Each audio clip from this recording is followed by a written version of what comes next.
أعوذ بالله من الشيطان الرجيم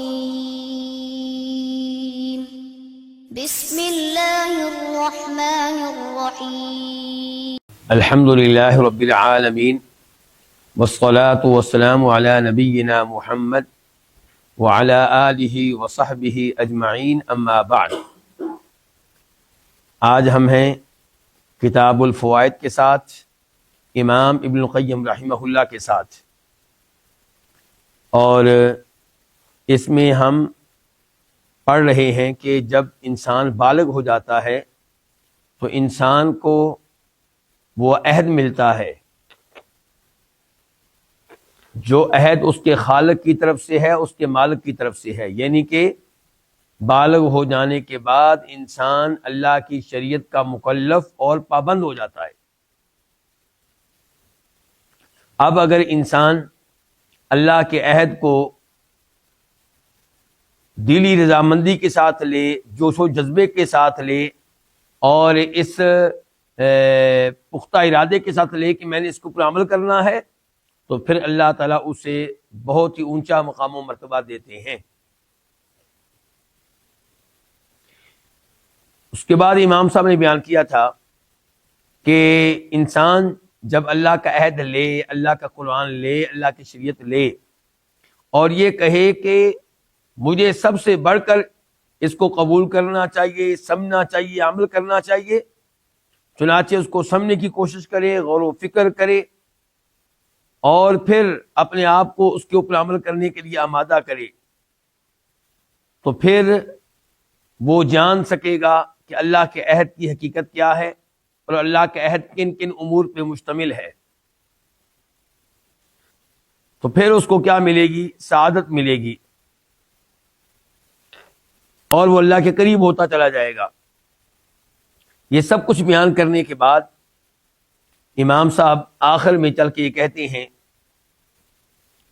کہ وَرَآ تَصَرُّفَهَا فِي الْخَلَائِقِ، کہ پھر بندہ رعا مشاہدہ کرتا ہے، تصرفها، یہ ہا ضمیر کدھر لوٹ رہی ہے؟ اس سے کیا مراد ہے؟ اللہ کی صفات۔ پھر انسان مشاہدہ کرتا ہے اللہ کی صفات کے مخلوق پہ تصرف کا، پھر انسان دیکھتا ہے کہ اللہ تعالیٰ کی صفات اللہ کی مخلوق میں کیا کردار ادا کر رہی ہیں۔ مثال کے طور پہ کسی پہ اللہ کی رحمت ہو رہی ہے، کسی پہ اللہ کا عذاب نازل ہو رہا ہے، کسی سے اللہ انتقام لے رہا ہے، کسی کے اللہ گناہ معاف کر رہا ہے، کسی کو اللہ صحت دے رہا ہے، کسی کو اللہ بیمار کر رہا ہے۔ یہ کیا ہے؟ یہ اللہ کی صفات کا تصرف ہے۔ ورعا، اور انسان پھر دیکھتا ہے، بندہ پھر دیکھتا ہے تصرفہا، اللہ کی صفات کا تصرف کرنا، فی الخلائق کی کن میں؟ مخلوقات میں۔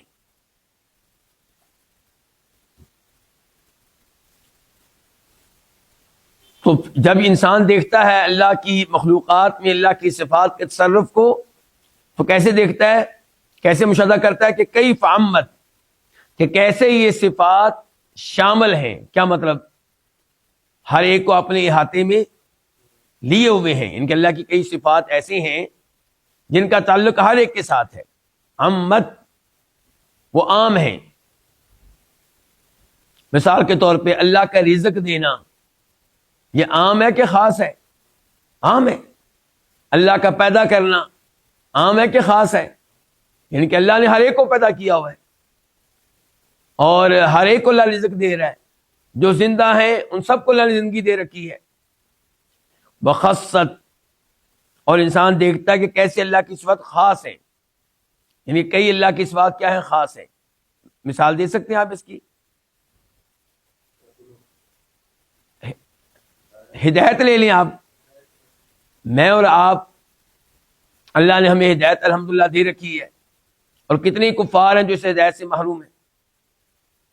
پھر اللہ کی صفت معیت جو ہے، ایک اس کا پہلو ہوتا ہے معیت عامہ، اور کیا؟ معیت خاصہ۔ تو اللہ تعالیٰ کی صفت معیت یہ ہر ایک کو ملی ہوئی ہے، اور اللہ کی صفت معیت خاصہ کسی کسی کو ملی ہے۔ وقربت، اور انسان دیکھتا ہے کہ کیسے ان صفات نے کئی لوگوں کو قریب کر دیا، وہ عبادت، اور کئی لوگوں کو دور کر دیا۔ اللہ کی ان صفات کی وجہ سے کئی لوگ اللہ کے قریب ہو گئے اور کئی اللہ سے دور چلے گئے، کئی لوگ قرآن کے قریب ہو گئے، کئی دور چلے گئے، کئی لوگ جنت کے قریب ہو گئے، کئی دور چلے گئے۔ وَآقَتْ وَمَنَعَتْ، اور کیسے ان صفات نے دیا اور روک دیا۔ فشاہد بقلبہ، چنانچہ بندہ اپنے دل کے ساتھ مشاہدہ کرتا ہے۔ دل کے ساتھ مشاہدہ جو ہوتا ہے اس کا مطلب کیا ہوتا ہے؟ جاننا، علم لینا، معلوم ہو جانا۔ فشاہد بقلبہ، تو انسان اپنے دل کے ساتھ مشاہدہ کرتا ہے مواقع عدلہ سبحانہ وقسطہ وفضلہ ورحمتہ، اللہ تعالیٰ کے عدل و انصاف اور اللہ کے فضل و کرم اور اللہ تعالیٰ کی صفت رحمت کے مقامات کا۔ اس کا کیا مطلب ہے جی؟ بھائی ساتھ دیں میرا آپ لوگ۔ انسان دل کے ساتھ مشاہدہ کرتا ہے اللہ کے عدل و انصاف اور اللہ کے فضل و کرم اور اللہ کی رحمت کے مقامات کا۔ انسان دیکھتا ہے، اس کو نظر آ رہا ہوتا ہے کہ اس کے اوپر اللہ کا فضل ہوا ہے، اس کے اوپر اللہ کی رحمت ہوئی ہے، اس کے ساتھ اللہ نے انصاف کیا ہے۔ مثال کے طور پہ جس کے بارے میں آپ سمجھتے ہیں کہ اس کو فلاں آدمی کی بددعا لگی ہے، تو آپ کیا کہیں گے؟ یہاں پہ اللہ کا فضل ہوا کہ اللہ کا عدل و انصاف ہوا؟ اللہ کا عدل و انصاف ہوا، یعنی کہ اس کے جرم کے لیے اس کو سزا دی ہے۔ اللہ ظلم کرنے والا نہیں ہے۔ اچھا، اور کئی ایسے لوگ آپ کو نظر آئیں گے جن کے اوپر آپ کو نظر آ رہا ہوگا اللہ کا فضل ہے، اللہ کی رحمت ہے۔ کیسے؟ جس کو ہدایت ملی ہوئی ہے اس کے اوپر اللہ کا فضل ہے، اس کی اللہ کی رحمت ہے۔ جس کو اللہ نے نیک اولاد دی ہوئی ہے اس کے اوپر اللہ کا فضل ہے، اللہ کی رحمت ہے۔ جس کو اللہ نے قرآن کا قاری عالم مفسر بنا دیا ہے اس کے اوپر اللہ کا فضل ہے، اللہ کی رحمت ہے۔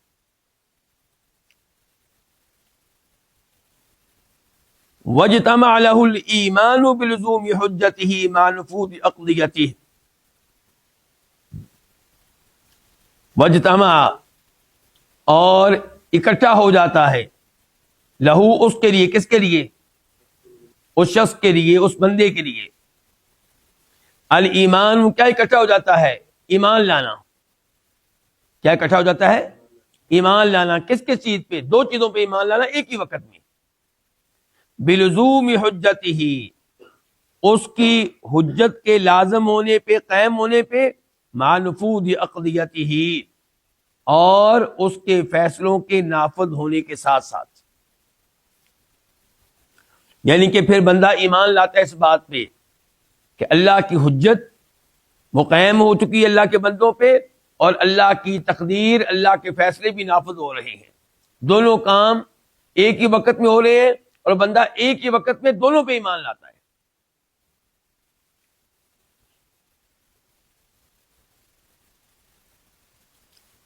مثال کے طور پہ انسان ایمان لاتا ہے اس بات پہ کہ یہ بندہ جو ہے یہ گمراہ ہو چکا ہے، یہ کافر ہے، تو اللہ کی تقدیر اس کے اوپر نافذ ہو رہی ہے، اس کو ہدایت ملنے والی نہیں ہے۔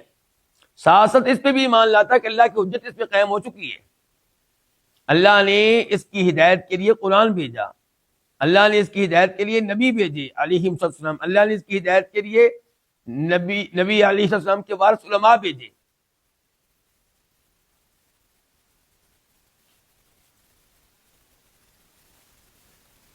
وَكَمَالِ قُدْرَتِهِ مَعَ كَمَالِ عَدْلِهِ وَحِكْمَتِهِ،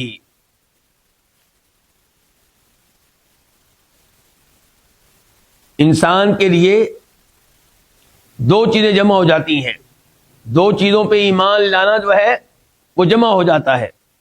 کون سی دو چیزوں پہ؟ پہلے کہا ایک طرف اس بات پہ ایمان لانا کہ اللہ کی حجت قائم ہو چکی ہے، اور دوسری نمبر پہ اللہ کے فیصلے نافذ ہو رہے ہیں۔ اس کے ساتھ ساتھ اس بات پہ بھی ایمان لانا کہ اس کی قدرت کامل ہے، اس کی قدرت کے کمال پہ ایمان لانا، مع کمال عدل حکمت ہی، اس کے ساتھ ساتھ اللہ تعالیٰ کے عدل و انصاف اور اس کی حکمت کے کامل ہونے پہ ایمان لانا. وَنِهَایَةِ عُلُوِّهِ عَلَى جَمِيعِ خَلْقِهِ مَعَ إِحَاطَتِهِ وَمَعِيَّتِهِ. اور ایمان لانا ایک ہی وقت میں کس بات پہ؟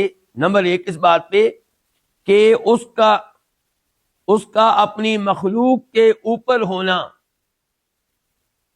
انتہائی درجے کے اوپر ہونا. اس کے ساتھ ساتھ اس نے ہر چیز کا احاطہ کیا ہوا ہے، وہ معیتی، اور وہ ہر چیز کے ساتھ ہے. جی علماء کرام سمجھ رہے ہیں نا یہاں پہ کیا بیان ہوا؟ ایک ہی وقت میں ایمان لانا اس بات پہ کہ اللہ تعالیٰ سب سے اوپر ہے، اور ساتھ ہی اوپر ہونے کے ساتھ اللہ نے ہر ایک کا احاطہ کیا ہوا ہے، ہر ایک اللہ کی قدرت میں، اللہ کے کنٹرول میں ہے، کوئی اللہ کے احاطے قدرت کنٹرول سے باہر نہیں ہے. وہ معیتی، اللہ ہر ایک کے ساتھ ہے. ہر ایک کے ساتھ ہے کس لحاظ سے؟ سننے کے لحاظ سے، دیکھنے کے لحاظ سے، کنٹرول رکھنے کے لحاظ سے. تو ایک ہی وقت میں ایمان لانا. بظاہر یہ دو مختلف چیزیں ہیں، لیکن اللہ کے لحاظ سے یہ کوئی بات عجیب نہیں ہے کہ وہ سب سے اوپر ہے، اپنی اس کی ساری مخلوقات نیچے ہیں، اس کے باوجود وہ سب کے ساتھ ہے اور سب کا احاطہ کیے ہوئے.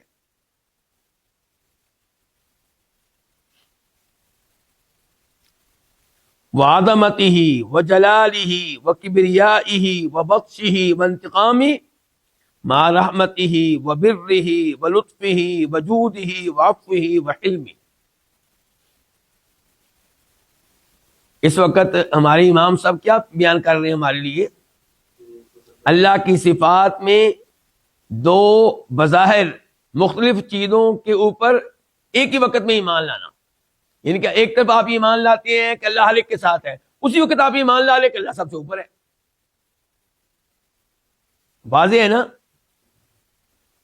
اور اب دیکھیں کہ آپ ایمان لائیں گے اس بات پہ، عظمت اللہ کی کہ اللہ عظیم ہے، اللہ کی عظمت پہ، وجلالہ اور اس کی جلالت پہ، یہ بھی تقریباً عظمت کے معنی میں ہی ہے، وکبریائہ اس کی کبریائی پہ، اس کے بڑا ہونے پہ، وبطشہ اس کی پکڑ پہ.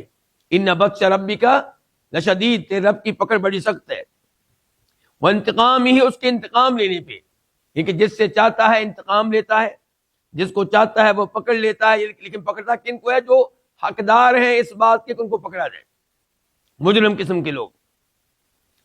اس کے ساتھ ساتھ کیا ہے؟ مع رحمتہ اس کے ساتھ ساتھ وہ رحیم ہے، وبرہ وہ احسان کرنے والا ہے، ولطفہ اور وہ نرمی کرنے والا ہے، وجودہ سخاوت کرنے والا ہے، وعفوہ معاف کرنے والا، وحلمہ اور بردبار ہے. کیوں جی انسانوں میں کیا ہوتا ہے؟ یا تو آپ کہیں گے کہ یہ آدمی بڑا سخت ہے جی، بڑا غصے والا ہے جی، بڑا انتقام لینے والا ہے جی، اور یا آپ کہیں گے کہ یہ آدمی بڑا نرم ہے، بڑا سخی ہے، بڑا بردبار ہے، بہت معاف کرنے والا ہے. ایسے ہی ہے نا؟ لیکن اللہ کا معاملہ یہ ہے کہ آپ ایمان لائیں گے ایک ہی وقت میں اس بات پہ کہ اللہ بہت عظیم ہے، بہت جلیل ہے، کبیر ہے، اور پکڑنے والا ہے، انتقام لینے والا ہے. اسی وقت اس بات پہ بھی ایمان لائیں گے کہ وہ رحیم ہے، البر احسان کرنے والا ہے، لطیف نرمی کرنے والا ہے، جود ہی اور اس کی صفت سخاوت پہ آپ ایمان لائیں گے، اس کے معاف کرنے پہ ایمان لائیں گے، اس کی بردباری پہ ایمان لائیں گے. اور اس میں دلچسپ بات یہ بھی ہے کہ یہ چیزیں آپ کو اللہ کی طرف سے دیکھنے میں مل جائیں گی ایک ہی بندے میں. ایک ہی بندے پہ اللہ تعالی رحم بھی کر رہا ہے اور اس سے انتقام بھی لے رہا ہے. رحم مثال کے طور پہ کیا ہوا اللہ نے کافر کے اوپر کہ اس کے کفر پہ اللہ نے فوراً اس کو سزا نہیں دی. یہ اللہ کی رحمت بھی ہوگی، اللہ کی بردباری، حلم بھی ہو گیا. اور دوسری طرف کیا ہے کہ وہ اللہ کی پکڑ میں آیا ہوا ہے اپنے کفر کی وجہ سے، اور اللہ نے مور لگا دی ہے، اب اس کو ہدایت ملنے والی نہیں ہے.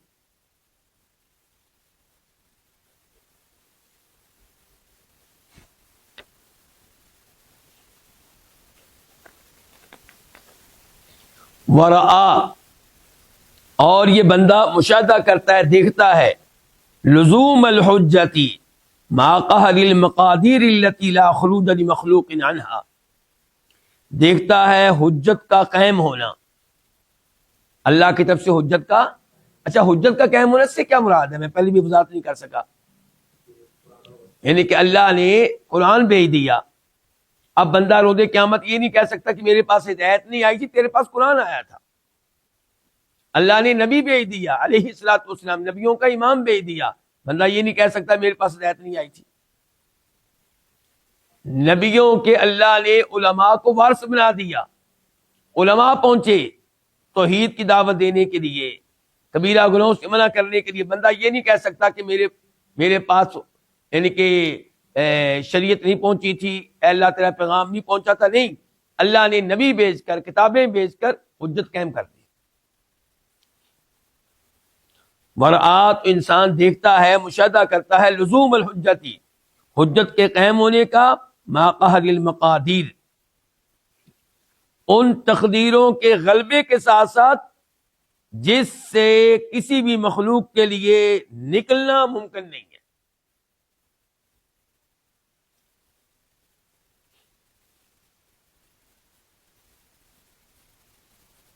واضح، یہ بھی حجت قائم ہوئی، نبی علیہ السلام آئے، علماء کرام توحید کا پیغام لے کر اس انسان تک پہنچے، قرآن پہنچا، اسے علماء اسلام کی تقریریں سننے کا اپنی زبان میں موقع ملا، اللہ کی طرف سے دین اچھی طرح پہنچ گیا، اور اس کے ساتھ ساتھ ہم یہ بھی دیکھتے ہیں کہ اللہ کی تقدیر اس پہ غالب آ گئی ہے، وہ ہدایت نہیں پا سکا۔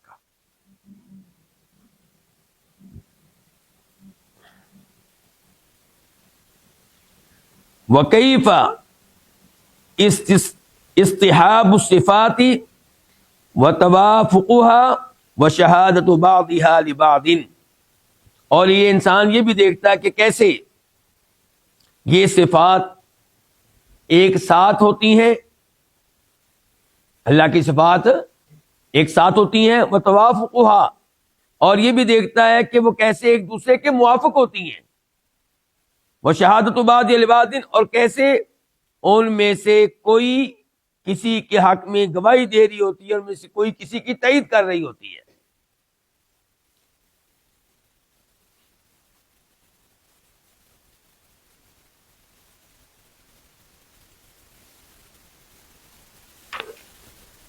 وَإِنْعِطَافُ الْحِكْمَةِ الَّتِي هِيَ نِهَايَةٌ وَغَايَةٌ عَلَى الْمَقَادِيرِ الَّتِي هِيَ أَوَّلٌ وَبِدَايَةٌ،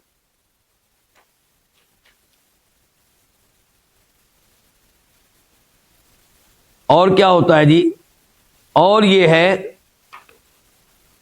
کہ وہ حکمت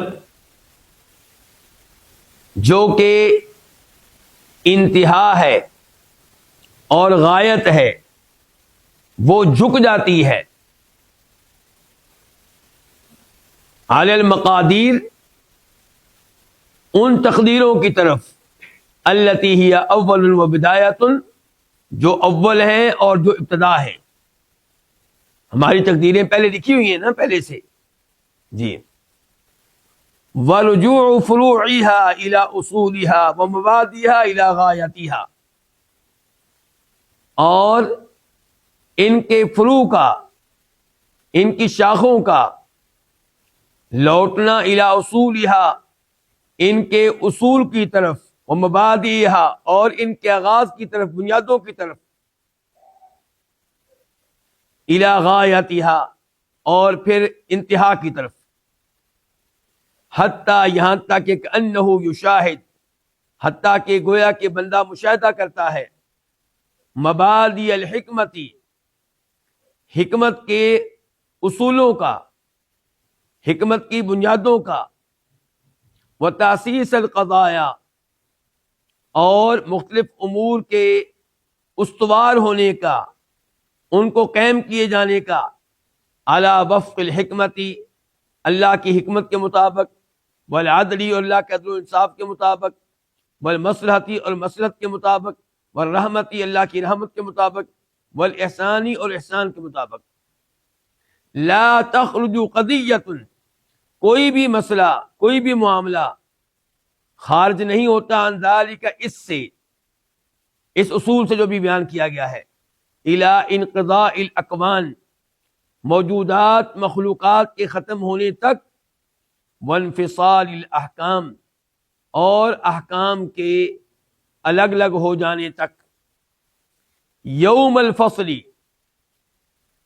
کب، کس دن یہ احکام ہوں گے، یوم الفصل بین العباد، اس دن جس دن بندوں کے درمیان فیصلے ہوں گے، وظہور عدلہ، اور جس دن اللہ تعالیٰ کا عدل و انصاف ظاہر ہوگا، وحکمتی، اور اس کی حکمت ظاہر ہوگی، وصدق رسولہ، اس کے رسولوں کی سچائی ظاہر ہوگی، وما اخبرت به عنہ لجمیع الخلقۃ، اور ظاہر ہوگی سچائی ان امور کی جن کے بارے میں ان رسولوں نے خبر دی تھی، لجمیع الخلقۃ، تمام مخلوقات کو، انسہا و جنہا۔ اچھا، یہ اللہ کا عدل و انصاف ظاہر ہوگا، اللہ کی حکمت ظاہر ہوگی، اللہ کے رسولوں کی سچائی ظاہر ہوگی، اور جو خبریں انہوں نے دی تھیں ان کی سچائی ظاہر ہوگی۔ ظاہر کن کے لیے ہوگی؟ لجمیع الخلقات، ساری مخلوق کے لیے، انسہا و جنہا، انسانوں کے لیے بھی ظاہر ہو جائے گا اللہ کا عدل و انصاف، اللہ کی حکمتیں، اللہ کے رسولوں کی سچائی، وجنہا، اور جنوں کے لیے بھی، مومنہا، مومنوں کے لیے بھی، وکافرہا، اور کافروں کے لیے بھی، وحینئذ، اور اس وقت یتبین، واضح ہوگا، من صفات جلالہ ونعوت کمالہ للخلق ما لم یکونوا یعرفونہ قبل ذلک، اس دن واضح ہوگا اللہ کی صفات جلال میں سے، اللہ کی عظیم صفات میں سے، ونعوت کمالہ، اور اللہ کی کامل صفات میں سے ظاہر ہوگا مخلوق کے لیے وہ کچھ جس کو وہ اس سے پہلے نہیں جانتے تھے۔ کیوں جی؟ اللہ تعالیٰ کی صفات تھوڑی بہت اب بھی واضح ہے میرے لیے، آپ کے لیے۔ ہم جانتے ہیں اللہ کی صفت رحمت کو، دیکھتے بھی رہتے ہیں اس کے آثار، دیگر اللہ کی کئی صفات کو میں اور آپ جانتے ہیں، لیکن یہ صفات صحیح معنوں میں ہمارے لیے کب واضح ہوں گی؟ قیامت کے دن، حتیٰ، یہاں تک کہ ان اعرف خلقہ بہ فی الدنیا، یہاں تک کہ اللہ کی مخلوق میں سے بہ، اللہ کو سب سے بڑھ کر جاننے والا، فی الدنیا، اس دنیا میں، وہ کون ہے؟ محمد رسول اللہ صلی اللہ علیہ وسلم۔ وہ یثنی علیہ، وہ اللہ کی تعریف کریں گے، یوم دن، اس دن، روز قیامت، وہ اللہ کی ثنا بیان کریں گے، من صفات کمالہ ونعوت جلالہ، وہ بیان کریں گے اللہ کی کامل صفات میں سے اور اللہ کی عظیم صفات میں سے وہ کچھ، ما لم یکن یحسنہ فی الدنیا، جو اچھی طرح آپ دنیا میں بھی نہیں جانتے تھے۔ اس آخری جملے سے کیا سمجھیں آپ؟ پہلے تو امام قیم رحمہ اللہ نے بتایا کہ اللہ کی کئی صفات اللہ کی ساری مخلوق کے لیے واضح ہوں گی، کب؟ روز قیامت۔ اور وہ انسان جو تمام انسانوں میں سے سب سے زیادہ اللہ کی معرفت رکھنے والا ہے، اور وہ کون ہے؟ محمد رسول اللہ علیہ الصلوۃ والسلام۔ آپ روز قیامت اللہ کی کامل صفات اور اللہ کی عظیم صفات میں سے وہ کچھ بیان کریں گے جو کچھ خود آپ بھی دنیا میں نہیں جانتے تھے۔ اس جملے کی دلیل کیا ہے؟ اس جملے کی دلیل وہ حدیث ہے، حدیث شفاعت، جس کا بخاری شریف میں نمبر ہے 4712، 4712، اور مسلم شریف میں جس کا نمبر ہے 194، 194۔ اس میں کہتے ہیں نبی علیہ الصلوۃ والسلام کہ لوگ میدان حشر میں کھڑے ہوں گے، پسینے میں ڈوبے ہوئے ہوں گے، سورج بہت قریب ہوگا، صورتحال ناقابل برداشت ہو جائے گی۔ آدم علیہ السلام کے پاس جائیں گے، آپ ہمارے لیے شفاعت کریں، لیکن وہ معذرت کر لیں گے۔ پھر کس کے پاس جائیں گے؟ ابراہیم علیہ السلام کے پاس، نوح علیہ السلام کے پاس، موسیٰ علیہ السلام، عیسیٰ علیہ السلام، حتیٰ کہ آخری نبی کے پاس آئیں گے اور کہیں گے اشفع لنا الی ربک، آپ ہماری رب کے ہاں شفاعت کریں. الا تری الی ما نحن فیہ، آپ اس صورتحال کو نہیں دیکھ رہے جس میں ہم مبتلا ہیں، کتنی تکلیف میں ہم، کتنی پریشانی میں ہم، آپ ہماری شفاعت کریں. فانطلق، تو آپ علیہ السلام فرماتے ہیں کہ میں چل پڑوں گا. فآتی تحت العرش، چنانچہ میں اللہ کے عرش کے نیچے آؤں گا. فاقع ساجدا لربی عز وجل، تو وہاں پہ پہنچ کے میں اپنے رب کے لیے سجدے میں پڑ جاؤں گا. ثم يفتح الله علي من محامده وحسن الثناء عليه شيئا لم يفتحوا على احد قبلی، پھر اللہ تعالی میرا سینہ کھولے گا اور مجھے اپنی تعریف پہ مشتمل وہ کلمات کہنے کی توفیق دے گا جو کلمات کہنے کی توفیق اللہ نے مجھ سے پہلے کسی کو نہیں دی ہوگی. پھر کہا جائے گا یا محمد ارفع راسک، اے محمد اپنا سر اٹھائیے، مانگیے آپ کو دیا جائے گا، شفاعت کیجیے آپ کی شفاعت قبول کی جائے گی. تو یہ وہ جملہ ہے جس طرف اشارہ کر رہے ہیں امام القیم رحمہ اللہ. یہاں پہ کیا کہہ رہے ہیں کہ اللہ تعالیٰ کی صفات واضح ہو جائیں گی اللہ کی مخلوقات کے لیے روز قیامت. وہ اللہ کی صفات میں سے وہ کچھ جان لیں گے جو دنیا میں نہیں جانتے. پھر کہتے ہیں حتیٰ کہ وہ انسان جو دنیا میں اللہ کی سب سے زیادہ معرفت رکھنے والا تھا، یعنی کہ محمد رسول اللہ صلی اللہ علیہ وسلم، آپ اس دن اللہ تعالیٰ کی کامل صفات اور اللہ کی عظیم صفات میں سے وہ کچھ بیان کریں گے جو کچھ آپ دنیا میں نہیں جانتے تھے. وَكَمَا يَظْهَرُ، اب آگے کہتے ہیں وَكَمَا يَظْهَرُ ذَلِكَ لِخَلْقِهِ، جیسا کہ یہ چیز واضح ہو جائے گی اللہ کی مخلوق کے لیے. کیا چیز واضح ہو جائے گی؟ اللہ کی صفات. تظہر لہم الاسباب، ایسے ہی ان کے لیے واضح ہو جائیں گے وہ اسباب، التی بہا زاغ الزائغون، جن اسباب کی وجہ سے ٹیڑے رہنے والے، جن کے ساتھ مستقیم پہ نہ چلنے والے، ایمان نہ لانے والے، وضل الضالون، اور جن اسباب کی وجہ سے گمراہ ہونے والے، وانقطع المنقطعون، اور جن اسباب کی وجہ سے اللہ کی شریعت سے الگ تھلگ رہے، المنقطعون، اللہ کی شریعت سے الگ تھلگ رہنے والے. فَيَكُونُ الْفَرْقُ بَيْنَ الْعِلْمِ يَوْمَئِذٍ بِحَقَائِقِ الْأَسْمَاءِ وَالصِّفَاتِ وَالْعِلْمِ بِهَا فِي الدُّنْيَا كَالْفَرْقِ بَيْنَ الْعِلْمِ بِالْجَنَّةِ وَالنَّارِ وَمُشَاهَدَتِهِمَا وَأَعْظَمُ مِنْ ذَلِكَ. اس جملے میں امام صاحب کیا بیان کرنے لگے ہیں؟ ترجمہ کرنے سے پہلے میں واضح کر دوں، وہ کہنے لگے ہیں کہ آج ہم جنت کی باتیں سنتے ہیں، ایسے ہی ہے، جہنم کی باتیں بھی سنتے ہیں. جنت میں کیا نعمتیں ہوں گی کچھ نہ کچھ ہمیں بتائی گئی ہیں، جہنم میں کیا کیا عذاب ہوں گے یہ بھی ہمیں کچھ نہ کچھ بتائے گئے ہیں.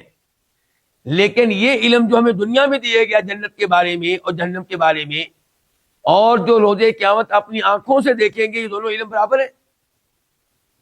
کتنا فرق ہے دونوں میں؟ آسمان و زمین سے بھی بڑھ کر فرق ہے. ایسے ہی ہے نا؟ تو کہتے ہیں امام صاحب اسی طرح فرق ہوگا اللہ کے ناموں اور صفات کو جاننے کے بارے میں جو علم ہمارے پاس دنیا میں ہے اس میں، اور جو ہم جانیں گے کب؟ قیامت کے دن. اب دیکھیں ترجمہ، کہتے ہیں فَيَكُونُ الْفَرْقُ بَيْنَ الْعِلْمِ يَوْمَئِذٍ بِحَقَائِقِ الْأَسْمَاءِ وَالصِّفَاتِ، اللہ تعالیٰ کے ناموں اور صفات کے معنی کو جاننے کے بارے میں جو اس دن علم ہوگا اس میں، وَالْعِلْمِ بِهَا، اور وہ علم بِهَا سے کیا مراد ہے؟ بِحَقَائِقِ الْأَسْمَاءِ وَالصِّفَاتِ، اور وہ علم جو اللہ کے ناموں اور صفات کے معنی کے بارے میں ہے فی دنیا میں. ان دونوں کے مابین فرق ایسے ہی ہوگا کل فرق کی جیسے فرق ہے بین العلم بالجنت والنار، جنت و جہنم کے بارے میں، علم کے بارے میں، اور مشاہدتی ما، اور جیسے فرق ہے جنت جہنم کے بارے میں جو علم ہے اس کے درمیان اور جو ان کا مشاہدہ ہوگا اس کے درمیان. جنت اور جہنم کے بارے میں ایک ہے علم، ایک ہے جنت جہنم کا آنکھوں سے مشاہدہ دیکھنا، دونوں میں فرق ہے۔ امام صاحب کہتے ہیں ایسے ہی فرق ہوگا اس علم کے مابین جو دنیا میں ہمیں اللہ کے ناموں اور صفات کے بارے میں ہے، اور اس علم کے مابین جو روز قیامت ہمیں اللہ کے ناموں اور صفات کے بارے میں ملے گا۔ آخر میں کہتے ہیں بلکہ اس سے بھی زیادہ، بلکہ فرق اس سے بھی زیادہ ہوگا۔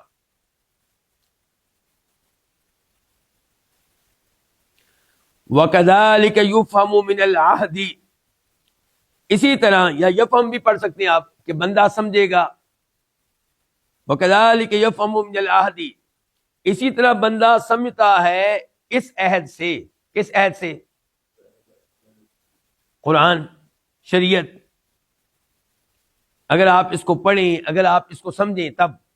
اسی طرح بندہ سمجھتا ہے من العہد، اس عہد سے، اس قرآن سے، اس شریعت سے کیا سمجھتا ہے کہ کیف اقتضت اسماؤہ وصفاتہ لوجود النبوۃ والشرائع والا یترک خلقہ سدی، کہ کیسے تقاضا کیا اللہ کے ناموں نے اور اللہ کی صفات نے نبوت کی موجود ہونے کا اور شریعتوں کے موجود ہونے کا، اور یہ کہ وہ اپنی مخلوق کو نہ چھوڑے سدن، محمل، بیکار۔ اس جملے سے آپ لوگ کیا سمجھے ہیں جی شیخ صاحب، کیا سمجھے ہیں؟ کہہ رہے ہیں اگر آپ قرآن پہ غور کریں آپ کو قرآن سے سمجھائے گی کہ اللہ کے نام تقاضا کرتے ہیں کہ اللہ کے بندوں میں اللہ کی طرف سے نبوت ہونی چاہیے، اللہ کی صفات تقاضا کرتی ہیں کہ اللہ کے بندوں میں اللہ کی شریعت موجود ہونی چاہیے، اللہ تعالیٰ کے ناموں صفات تقاضا کرتے ہیں کہ اللہ تعالیٰ اپنی مخلوق کو محمل نہ چھوڑے، بیکار نہ چھوڑے۔ مثال کے طور پہ آپ لے لیں اللہ تعالیٰ کے نام حکیم لے لیں۔ حکیم کا کیا مطلب ہے شیخ صاحب؟ حکمت والا، یعنی کہ اللہ کے ہر کام کے پیچھے کیا ہوتی ہے؟ کوئی نہ کوئی حکمت۔ جب اللہ کے ہر کام میں کوئی حکمت ہوتی ہے تو کیسے ممکن ہے کہ اللہ تعالیٰ بندوں کو پیدا کرے، پھر فوت کر دے، اور اپنی طرف سے شریعت نہ بھیجے، نبی نہ بھیجے، اور ان سے یہ مطالبہ نہ کیا جائے کہ تم اچھے کام کرو اور برے کاموں سے دور رہو۔ تو اللہ تعالیٰ کے نام ایک نہیں کئی نام، اللہ تعالیٰ کی صفات ایک نہیں کئی صفات تقاضا کرتی ہیں کہ اللہ کے بندوں میں اللہ کی طرف سے نبوت موجود ہونی چاہیے اور اللہ کی شریعت نازل ہونی چاہیے، اور یہ کہ اللہ تعالیٰ یہ ممکن نہیں ہے کہ اپنے بندوں کو محمل چھوڑ دے، بیکار چھوڑ دے۔ سدن اس اونٹ کو کہیں گے آپ جس کو رسی کے بغیر چھوڑ دیا جائے، جدھر مرضی وہ جائے۔ اَيَحْسَبُ الْإِنسَانُ أَن يُتْرَكَ سُدًى، اللہ تعالیٰ کہتے ہیں سورہ قیامہ میں، کیا انسان سمجھتا ہے کہ اس کو محمل چھوڑ دیا جائے گا، جانوروں کی طرح چھوڑ دیا جائے گا، اس سے کوئی بات پرس نہیں ہوگی، اس کا کوئی حساب کتاب نہیں ہوگا؟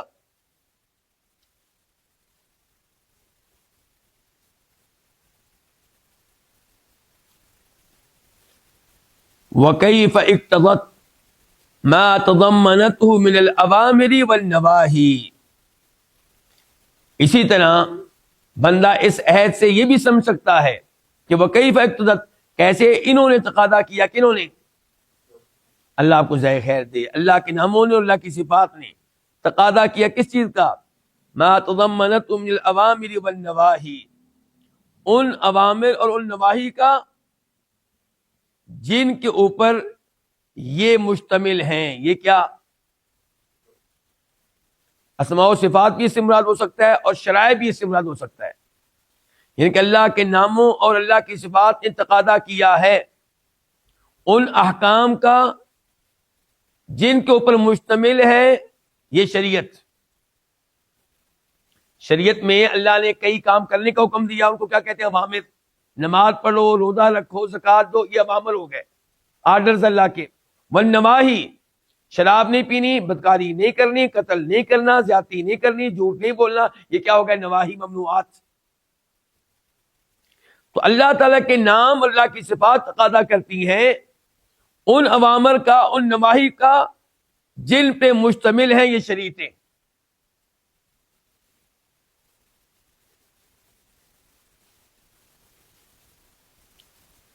وَكَيْفَ اقتضت وقوع الثواب والعقاب والمعاد. جب آپ اللہ کے اس عہد پہ غور کریں گے تو آپ سمجھ سکیں گے کہ کس طرح اقتضت انہوں نے تقاضا کیا. کنہوں نے؟ اللہ کے اسماء اور صفات نے، اللہ کے ناموں اور اللہ کی صفات تقاضا کیا کس چیز کا؟ وقوع ثواب، ثواب، والعقاب اور سزا، والمعاد اور آخرت کے واقع ہونے کا. یعنی کہ اللہ کے نام بتاتے ہیں کہ اچھے کام کرنے والوں کو جنہوں نے اللہ کی باتیں مانی ان کو ثواب ملنا چاہیے، جنت ملنی چاہیے، انعام ملنا چاہیے. اللہ کے نام تقاضا کرتے ہیں کہ جنہوں نے اللہ کی باتیں نہیں مانی ان کو سزا ملنی چاہیے، والمعاد اور آخرت قائم ہونی چاہیے. آخرت قائم ہو تاکہ جن کا انعام بنتا ہے ان کو انعام ملے، جن کی سزا بنتی ہے ان کو سزا ملے. یہ چیز ہمیں پتہ چلتی ہے کہ اللہ کے ناموں سے. مثال کے طور پہ وہی ایک نام الحکیم لے لیں آپ، پھر آپ اللہ کے نام کیا لے لیں؟ مثال کے طور پہ آپ لے لیں المنتقم. اللہ کا نام ہے کیا ہے؟ انتقام لینے والا. اللہ کے نام کیا ہے؟ اسی طرح الرحیم. اللہ کا نام کیا؟ المحسن، احسان کرنے والا.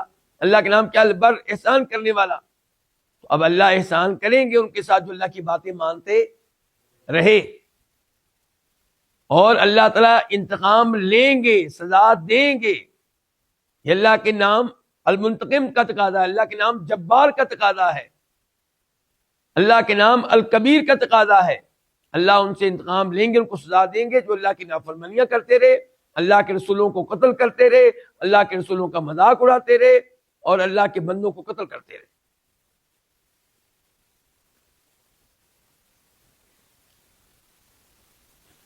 وَأَنَّ ذَلِكَ، اور بے شک یہ جو چیز جو ہے یعنی کہ یہ ثواب کا واقع ہونا اور یہ کہ سزا ملے اور آخرت واقع ہو، یہ جو ہے من موجبات اسمائی و صفاتی، یہ اللہ تعالیٰ کے ناموں اور صفات کے تقاضوں میں سے ایک تقاضا ہے. بحیث ینزہ، اس طرح کہ ینزہ وہ پاک ہے. کون پاک ہے؟ اللہ تعالیٰ. کس چیز سے؟ اما زعم اعداؤہ من انکار ذالک، اللہ تعالیٰ پاک ہے اس انکار سے جس کا دعویٰ کر رکھا ہے اللہ کے دشمنوں نے. من انکاری ذالک، اس کا انکار. کس کا انکار کر رکھا ہے اللہ کے دشمنوں نے؟ کوئی آخرت نہیں ہوگی، مردوں کو دوبارہ اٹھایا نہیں جائے گا، کوئی جنت نہیں، کوئی جہنم نہیں. یہ کون کہہ رہے ہیں؟ اللہ کے دشمن. کون کہہ رہے ہیں؟ اللہ کے دشمن، کفار، مشرک کہہ رہے ہیں. جبکہ ہماری کتاب کے مؤلف ابن القیم کہتے ہیں اللہ پاک ہے اس بات سے کہ اللہ تعالی حکم دے کہ نماز پڑھو، روزے رکھو، زکوٰۃ دو، حج کرو، اور پھر اللہ تعالیٰ دونوں کو برابر کر دے. ان کو بھی جو نمازیں پڑھتے رہے، سردیوں میں اٹھ کے تہجد پڑھتے رہے، فجر کی نماز پڑھتے رہے، جون جولائی کے مہینوں میں روزے رکھتے رہے، ان کو بھی برابر کر دے، اور جو نہیں رکھتے ان کو برابر کر دے. نہ ان کو ثواب دے نہ ان کو سزا دے. اللہ اس سے پاک ہے. اللہ کی نگاہ میں گھوڑا اور گدھا برابر ہوں، اللہ اس سے کیا ہے؟ پاک ہے. اللہ پاک ہے اس بات سے کہ اللہ مجرموں کو اور اپنی بات ماننے والوں کو اللہ ایک کر دے، ان کو نہ اٹھائے، ان کو ثواب نہ دے، جنت نہ دے، اور ان کو سزا نہ دے. اللہ اس سے پاک ہے.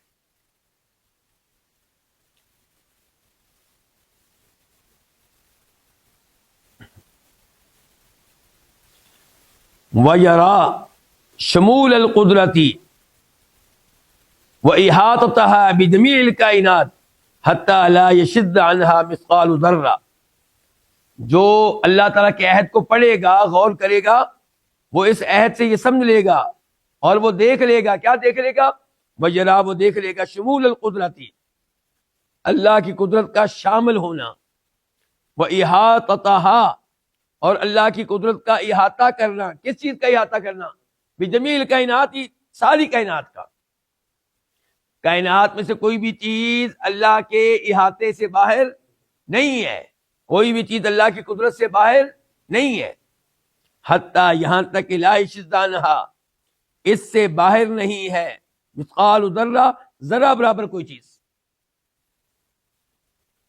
وَیَرَا، اور یہ بندہ اس بات کو بھی دیکھ لے گا انہ لو کان معہ الہ آخر، کہ حقیقت یہ ہے کہ اگر اللہ تعالیٰ کے ساتھ کوئی اور معبود بھی ہوتا، فی الحال معبود کتنے ہیں جی؟ سچے معبود کتنے ہیں؟ ایک ہے، آئندہ بھی ایک ہے، یعنی کہ اگر اللہ تعالیٰ کے ساتھ کوئی اور معبود ہوتا لفسد ھذا العالم، تو پھر یہ دنیا فاسد ہوتی، اس کا نظام نہ چلتا، بگڑا ہوا ہوتا۔ کبھی سورج کی بجلی آ رہی ہوتی، کبھی جا رہی ہوتی۔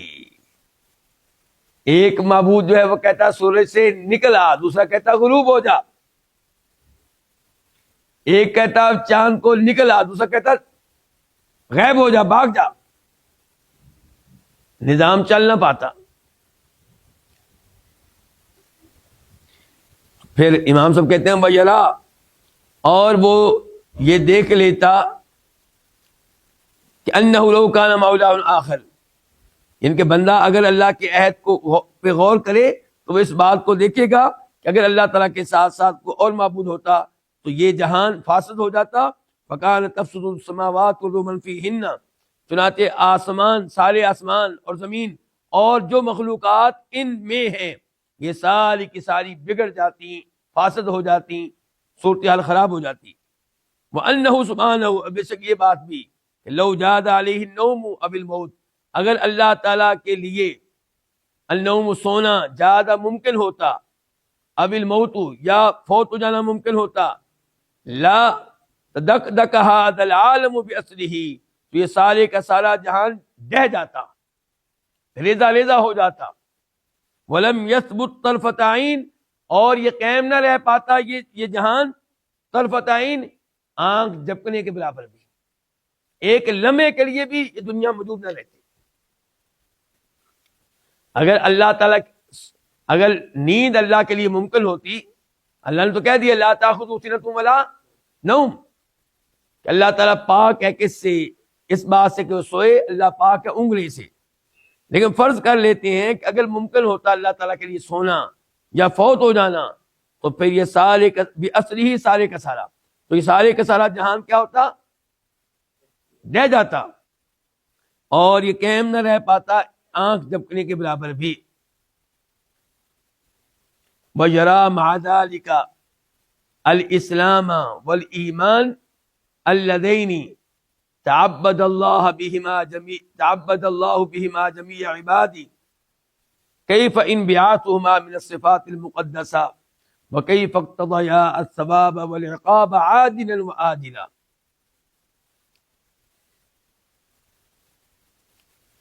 ویرا، اور بندہ دیکھتا ہے مع ذالک، اس کے ساتھ، ان کی جو امور گزرے ہیں پیچھے ان کے ساتھ اور اس عہد کے ساتھ، کیا دیکھتا ہے کہ اسلام اور ایمان کو، کہ وہ اسلام اور وہ ایمان۔ اچھا، اسلام اور ایمان دونوں میں فرق ہے یا نہیں ہے؟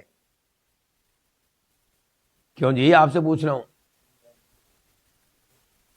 اگر کوئی کہے کہ میں دین اسلام پہ ہوں تو اس کا مطلب یہ ہے کہ وہ اسلام پہ بھی ہے، ایمان پہ بھی ہے۔ اگر کوئی کہے میں ایمان پہ ہوں تو اس کا مطلب وہ ایمان پہ بھی ہے، اسلام پہ بھی ہے۔ لیکن اگر کوئی ایک ہی وقت میں کہے کہ میں اسلام پہ بھی ہوں اور میں ایمان پہ بھی ہوں، تو پھر دونوں میں فرق ہو گیا۔ بولنے والے نے فرق کر دیا، دونوں بول کے اس نے فرق کر دیا۔ سمجھا رہی بات کی؟ اسی لیے ابن تیمیہ رحمہ اللہ نے اور دیگر ائمہ کرام نے اصول بیان کیا ہے کہ لفظ اسلام اور لفظ ایمان اگر دونوں ایک ساتھ آئیں تو دونوں کا معنی الگ الگ ہوگا، مختلف ہوگا، اور اگر ان میں سے کوئی ایک لفظ آئے تو وہ دونوں کو شامل ہوگا۔ اچھا، اب یہاں پہ ایک ساتھ دو لفظ آ گئے تو اب معنی مختلف ہو گیا۔ اسلام سے مراد ظاہری امور اور ایمان سے مراد دلی امور۔ مثال کے طور پہ حدیث جبریل ہے جو مسلم شریف میں آئی ہے کہ جبریل علیہ السلام آئے تھے نبی علیہ السلام کے پاس انسانی شکل میں، اور آپ سے کئی سوالات کیے تھے۔ ایک سوال کیا کیا تھا کہ اسلام کس کو کہتے ہیں، دوسرا سوال کیا تھا ایمان کس کو کہتے ہیں۔ تو جبریل علیہ السلام نے بھی دو سوال کر کے فرق کر دیا، کس میں؟ اسلام اور ایمان میں۔ جب پوچھا گیا ایمان کس کو کہتے ہیں، آپ نے کہا ایمان یہ ہے کہ تم ایمان لاؤ اللہ پہ، اللہ کے فرشتوں پہ، نمبر 3 اللہ کے رسولوں پہ، نمبر 4 آسمانی کتابوں پہ، نمبر 5 آخرت پہ، نمبر 6 تقدیر پہ۔ یہ ایمان کہاں ہوگا؟ دل میں۔ اچھا اسلام کیا ہے؟ اسلام پوچھا گیا تو آپ علیہ السلام نے کہا تھا کہ تم شہادت دو منہ سے بول کر کہ اللہ کے علاوہ کوئی عبادت کے لائق نہیں اور جناب محمد اللہ کے بندے اللہ کے رسول ہے۔ اب یہ زہر ہو گیا کہ دلی معاملہ ہو گیا؟ زہر ہو گیا۔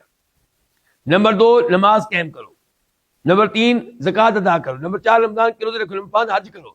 تو یہ سارے 5 اعمال باطنی ہے کہ ظاہری ہے؟ ظاہری۔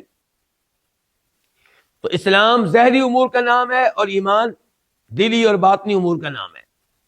لیکن جب اکیلا لفظ اسلام استعمال کیا جائے، آپ کہتے ہیں کہ میں اسلام پہ ہوں، تو اس کا مطلب یہ نہیں ہے کہ میں ظاہری طور پہ مسلمان ہوں، دلی طور پہ نہیں ہوں۔ نہیں، اس کا پھر مطلب ہوگا کہ میں دونوں ہوں۔ اسلام اپنا معنی بھی دے رہا ہے اور ایمان کا معنی بھی دے رہا ہے۔ علماء کرام میرے ساتھ ہے نا؟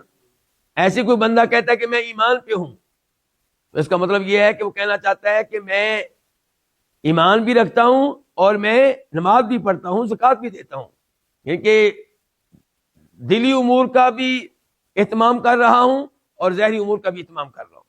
اب یہاں پہ دونوں لفظ الگ الگ آ گئے، یہاں اسلام سے ظاہری امور مراد ہوں گے اور ایمان سے دل کے امور۔ تو وجرا، اور بندہ دیکھتا ہے ما ذالک، اس کے ساتھ الاسلام والایمان،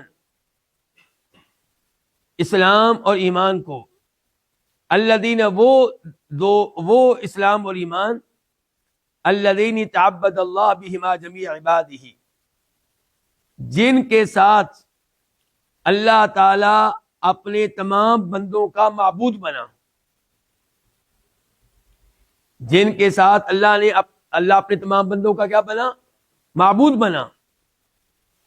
تو بندہ کیا دیکھے گا؟ دیکھے گا اسلام اور ایمان کو کہ کیف انبعاثہما، کہ کیسے ہے انبعاثہما، اس اسلام اور ایمان کا پھوٹنا اور نکلنا اور ماخوذ ہونا۔ کس سے ماخوذ ہونا؟ من الصفات المقدسہ، اللہ کی پاک صفات سے۔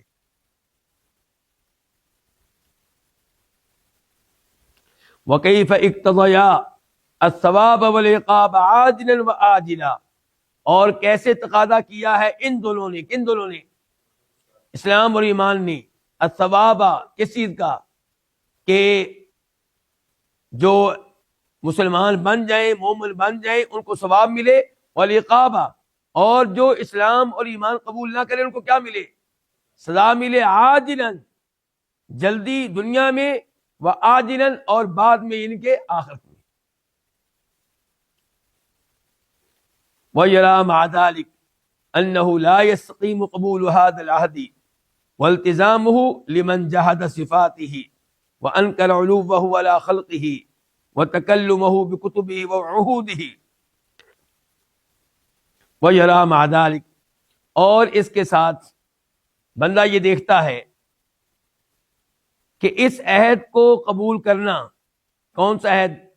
قرآن، شریعت، اس عہد کو قبول کرنا، والتزامہ، اور اس کا التزام کرنا، اس کا اہتمام کرنا، لا یستقیم، یہ ممکن نہیں ہے، یہ درست نہیں ہے، یہ ٹھیک نہیں ہے اس کے لیے جو اللہ تعالیٰ کی صفات کا انکار کرے اور جو اللہ تعالیٰ کے اپنی مخلوق کے اوپر ہونے کا انکار کرے، اور جو تکلمہ بکتبہ وعودہ، جو انکار کرے اللہ تعالیٰ کے اپنی کتب اور اپنے عہد کے ساتھ کلام کرنے کا۔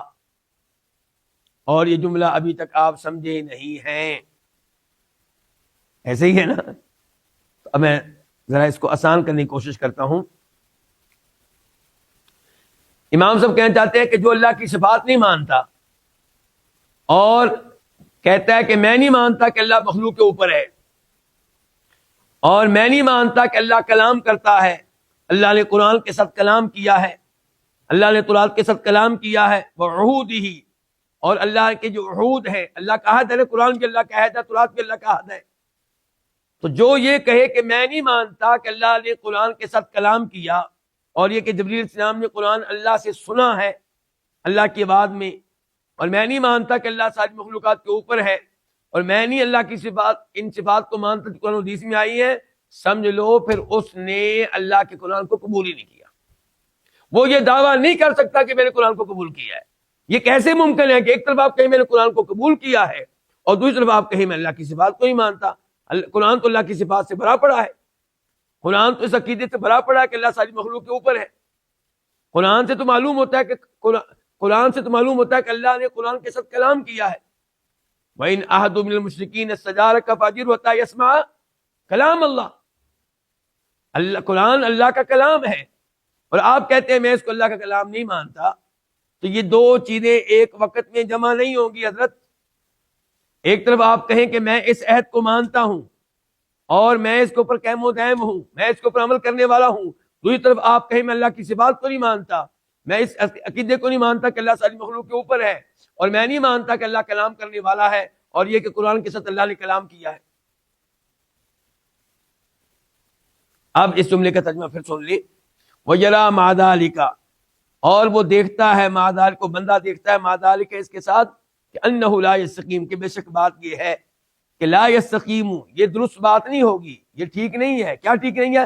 قبول و ھذا العہد والالتزام ہو, اس عہد کو اس قرآن کو قبول کرنا اور اس کا اہتمام کرنا, یہ لا یستقیم, یہ کام ٹھیک نہیں ہے اس آدمی کے لیے جو اللہ کی صفات کا منکر ہے اور اللہ کے اپنی مخلوق کے اوپر ہونے کا منکر ہے اور اللہ تعالیٰ کے اپنی کتب اور اپنے عہد کے ساتھ کلام کرنے کا منکر ہے. کما لا یستقیم قبولہ لمن انکر حقیقت سمعہ وبصرہ وحیاتہ وارادتہ وقدرتہ, جیسا کہ اس عہد کو قبول کرنا یہ ٹھیک نہیں ہے, یہ درست نہیں ہے اس آدمی کے لیے جو اللہ تعالیٰ کے سننے, اللہ تعالیٰ کے دیکھنے, اللہ تعالیٰ کی حیات, اللہ تعالیٰ کے ارادے اور اللہ کی قدرت کے معنی اور مفہوم اور حقیقت کا انکار کرے. وَأَنَّ هَٰؤُلَاءِ هُمُ الَّذِينَ رَدُّوا عَهْدَهُ وَأَبَوْا قَبُولَهُ, اور یقیناً یہی وہ لوگ ہیں, کون سے؟ جو اللہ کی صفات کو نہیں مانتے. یہی وہ لوگ ہیں جنہوں نے اللہ تعالیٰ کے عہد کو ریجیکٹ کر دیا. چاہے یہ کہتے ہیں ہم ایمان لائے قرآن پہ, امام صاحب کہنا چاہتے ہیں کہ چاہے یہ کہیں ہم قرآن پہ ایمان لائے, حقیقت میں یہ منکر ہے قرآن کے. وَأَنَّ هَٰؤُلَاءِ هُمُ الَّذِينَ رَدُّوا عَهْدَهُ, یہی وہ لوگ ہیں جنہوں نے اللہ کے عہد کو رد کر دیا, مسرد کر دیا. وَأَبَوْا قَبُولَهُ, اور اس کو قبول کرنے سے کیا کر دیا؟ انکار کر دیا. وَأَنَّ مَنْ قَبِلَهُ مِنْهُمْ لَمْ يَقْبَلْهُ بِجَمِيعِ مَا فِيهِ, اور بے شک جس نے ان میں سے اس کو قبول کیا, کس کو؟ اللہ کے عہد کو, قرآن کو, اس نے اس قرآن کو قبول نہیں کیا ان تمام امور کے ساتھ جو اس میں آئی ہیں. اس نے پھر کچھ چیزوں کو لیا, کچھ کو چھوڑا اس نے. اور بے شک ان میں سے جس نے اس قرآن کو قبول کیا ہے, لم یقبلہ, اس نے اس قرآن کو, اس عہد کو قبول نہیں کیا, بجمیع ما فیہ, ان تمام امور کے ساتھ جو اس قرآن میں موجود ہیں, بلکہ کچھ امور کو مان لیا ہے, کچھ کو نہیں مانا. وباللہ توفیق, اور اللہ کے ہاتھ میں ہے توفیق, اللہ ہی توفیق دینے والا ہے درست طریقے سے قرآن پہ ایمان لانے کی. اللہ تعالی ہمیں توفیق دے کہ ہم پورے قرآن پہ ایمان لائیں, قرآن کی ایک ایک چیز پہ ایمان لائیں. وآخر دعوانا الحمدللہ رب العالمین.